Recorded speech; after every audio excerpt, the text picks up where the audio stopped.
Hello guys, Somnath કિચનમાં આપ સૌનું હાર્દિક સ્વાગત છે. તો આજે આપણે બનાવવાના છે એક ચટપટી પુડલો. એ એકદમ ભૂખ લાગી હોય ને ચટપટું ખાવાનું મન થાય તો ઝટઝટ બનાવી લેવાય. હું આને પુડલો કહું છું, પણ તમે કમેન્ટમાં મને જરૂરથી આનું નામ સજેસ્ટ કરીને મોકલવા વિનંતી.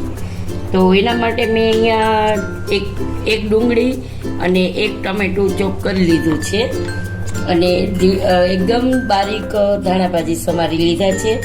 અને અહીંયા મેં એક વાટકો ઘઉંનો લોટ લીધો છે અને એક ચમચો ચણાનો લોટ, અને આપણે એક ચમચી નિમક સ્વાદ અનુસાર તમે નાખી શકો છો. તો આપણે એને લોટને ડોઈ લેવાનો છે, મતલબ આપણે બનાવી લેવાની છે, પ્યુરી બનાવવાની છે એકદમ.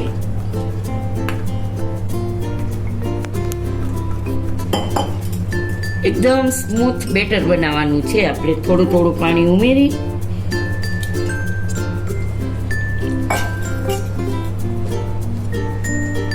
આપણે વાસણ નાનું પડશે તો વાસણ ચેન્જ કરું. તો જો ગાય પાણી તમારી રીતે તમે ઉમેરી શકો છો. અને મેસર વડે આપણે એકદમ સરસ ચલાવી લીધું છે.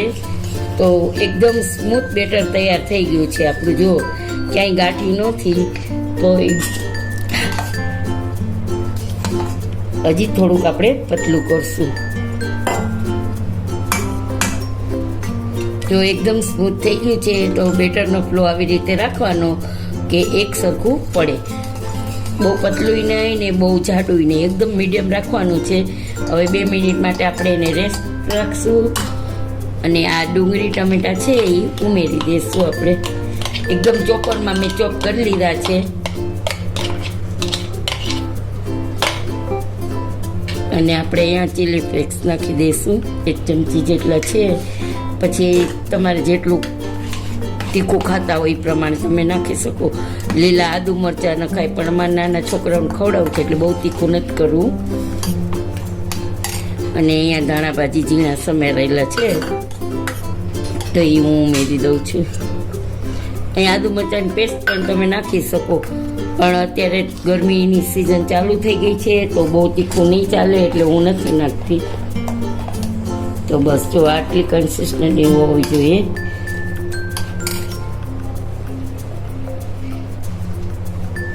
ચલો ગાઈસ, આપણે જો નોનસ્ટિક તવો મૂકી દીધો છે. આમાં નોનસ્ટિક જ રાખવાનો છે આપણે. પછી કપડાથી લૂસી લઈશું અને પછી આપણે થોડુંક તેલ લગાવી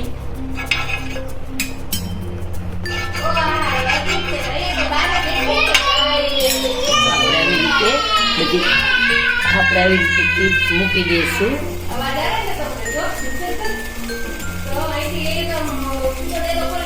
મેં 2 બટેટાની ચીઝ કરી લીધી હતી.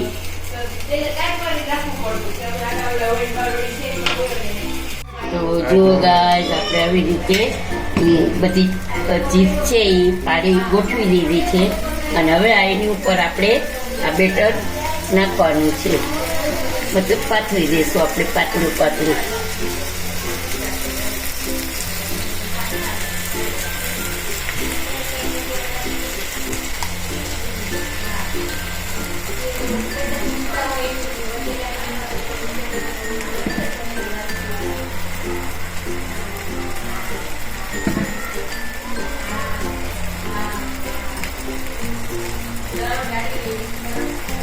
આપણે આવી રીતે પાથરી દઈશું, બરાબર.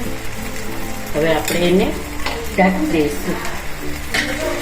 આપણી પાસે તો હવે આપણી પાસે મોટું ન હોય તો હું આ ઢાંકી દઉં છું. અને ગેસની ફ્લેમ મીડિયમ રાખશું આપણે. જો ગાઈસ, એકદમ ઉપરથી થઈ ગયું છે. હવે આપણે તેલ નાખી દીધું છે અને 2 મિનિટ પછી આપણે એને પલટાવી દઈશું. તો ચલો ગાઈસ, હવે આપણે એને પલટાવી લઈશું. અને તમે બની શકે ને તો નોન સ્ટિકમાં જ કરજો. જો આપણો પુડલો મસ્ત થઈ ગયો છે, જોઈ લો. જોઈ શકો છો એકદમ સરસ થઈ ગયો છે. રોહનભાઈના મોઢામાં પાણી આવી ગયા છે. મને ભૂખ લાગી ગઈ પેલા તો પછી બધાને આવું જ કરી નાખીએ. તો ગાઈસ આપણો પુડલો રેડી છે, તો આપણે પલટાવીને લઈ લેશું. શું છે? ચલો ગાઈસ, જો આપણો વિડીયો, આપણી રેસીપી તૈયાર છે. તો આજનો વિડીયો તમને કેવો લાગ્યો તે જણાવજો. સબસ્ક્રાઈબ કરજો, લાઈક કરજો અને શેર કરજો, અને કમેન્ટ બોક્સમાં જરૂરથી આનું નામ સજેસ્ટ કરીને મોકલજો. જય શ્રી કૃષ્ણ.